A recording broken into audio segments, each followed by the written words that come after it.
Ticket হেৰুৱাৰ ভয়ত নাৰাজ বিধায়ক তেৰছ গোৱালা। নিজ সংগঠনৰ পৰা নিজৰ চৰকাৰকে দিয়ে খুংকাৰ।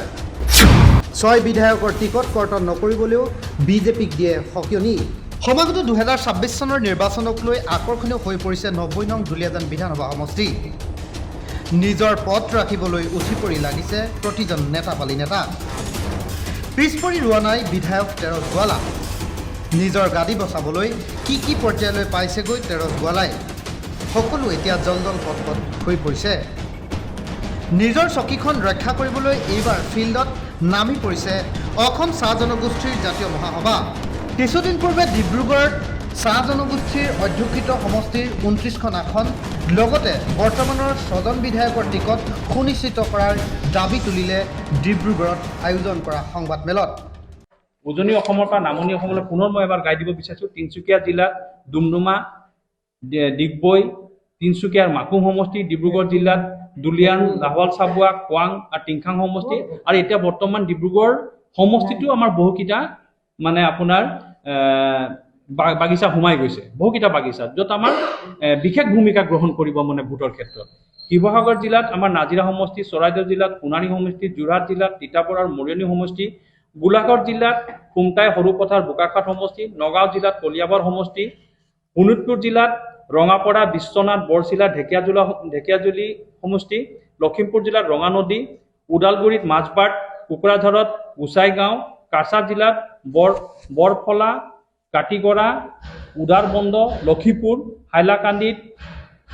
হাইলাকান্দি আৰু শ্ৰীভূমি জিলাত পথাৰকান্দি। এই জিলাসমূহত ইতিমধ্যে আমাৰ উপসভাপতি ডাঙৰীয়াই উল্লেখ কৰিছে। যদিও মই পুনৰ উল্লেখ কৰিছোঁ, ইমানকেইটা জিলাত আমাৰ সতীৰ্থসকলে জৰীপ কৰি পাইছে যে ইমানকেইটা হিলে আমাৰ নিৰ্ণায়ক ভোট আছে।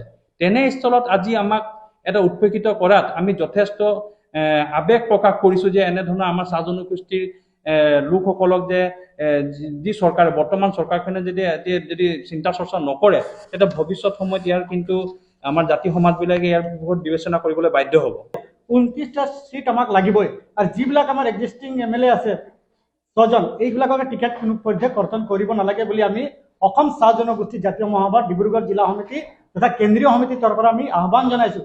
কংগ্ৰেছ চৰকাৰে যদি 18জন MLA দিব পাৰে, বিজেপি চৰকাৰে একটা বঢ়াই দিয়ক।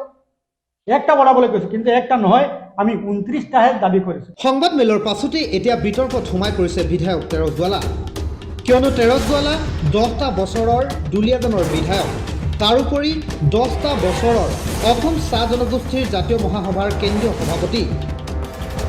নিজে সভাপতি হৈ থকা সংগঠনটোৱে বোলে বিজেপিকে হুংকাৰ দি কেতবোৰ বহু কথাকে ক'লে সংবাদমেলখনত। তেৰছ গোৱালাক ৰক্ষণাবেক্ষণ দিয়াত লাগি গ'ল সংগঠনটো। অসম বিধানসভালৈ সাধাৰণভাৱে চাইকেলত যোৱা বিধায়ক তেৰছ গোৱালা আজি কোটিপতি। এই সুবিশাল অট্টালিকাটোলৈ মন কৰক। চৰ্চা চলিছে এই বিল্ডিংটো ডিব্ৰুগড় চহৰৰ মাজমজিয়াত অৱস্থিত তেৰছ গোৱালাৰ পৰিয়ালৰ নামত আছে। তাৰোপৰি বহু গাড়ীৰ মালিক হ'ল। তাৰোপৰি বহু ঠাইত নামে বেনামে সম্পত্তিৰ পাহাৰ গঢ়িলে বুলি ৰাজহুৱা অভিযোগ উত্থাপিত হৈ আহিছে বিধায়ক তেৰছ গোৱালাৰ বিৰুদ্ধে। কিন্তু নাচুৰ বান্ধা তেৰছ গোৱালাই নিদিয়ে কোনো প্ৰতিক্ৰিয়া।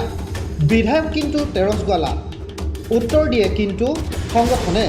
কেৱল মাত্ৰ বিধায়ক তেৰছ গোৱালাৰ বিল্ডিংটোহে কিয় দেখুৱায়, এই বুলি অভিযোগ কৰে এই সংগঠনৰ নেতাজনে। অসমত 126জন MLA আছে, আৰু কিয় তেৰছ গোৱালাৰ ঘৰটো বাৰে বাৰে দেখুৱাব? আমি কৈছোঁ যে 125জনৰ MLA ঘৰবিলাক দেখুৱাওকচোন। অকল তেৰছ গোৱালাই বেয়া কাম কৰিছে নেকি? তেখেত আমাৰ চাহ জনগোষ্ঠী জাতীয় মহাসভাৰ সভাপতি। এতিয়া দুলীয়াজানত সৰব চৰ্চা। ইতিমধ্যে বিধায়ক তেৰছ গোৱালাৰ ৰিপৰ্ট কাৰ্ড সম্পূৰ্ণৰূপে বেয়া। দলীয় কৰ্মীক উপযুক্ত সন্মান প্ৰদৰ্শন নকৰা, প্ৰধানমন্ত্ৰীৰ সভালৈ অহা লোকক খাদ্যৰ নামত দিয়া টকা খেলিমেলি কৰা, নামঘৰলৈ যি টকা আহে তাৰ 3000 পৰিৱৰ্তে কিছু একাংশ নামঘৰক 2000কৈ টকা দিয়া, প্ৰয়াত যোগেন্দ্ৰনাথ হাজৰিকা ষ্টেডিয়ামলৈ অহা টকা অন্য স্থানত লৈ যোৱা, ইয়াকে লৈ বহু গুৰুতৰ অভিযোগ থকা বিধায়কক কেনেকৈ আগন্তুক দিনত বিজেপিয়ে টিকট প্ৰদান কৰিব, সেয়া হ'ব লক্ষণীয়। News desk report, first news Assam.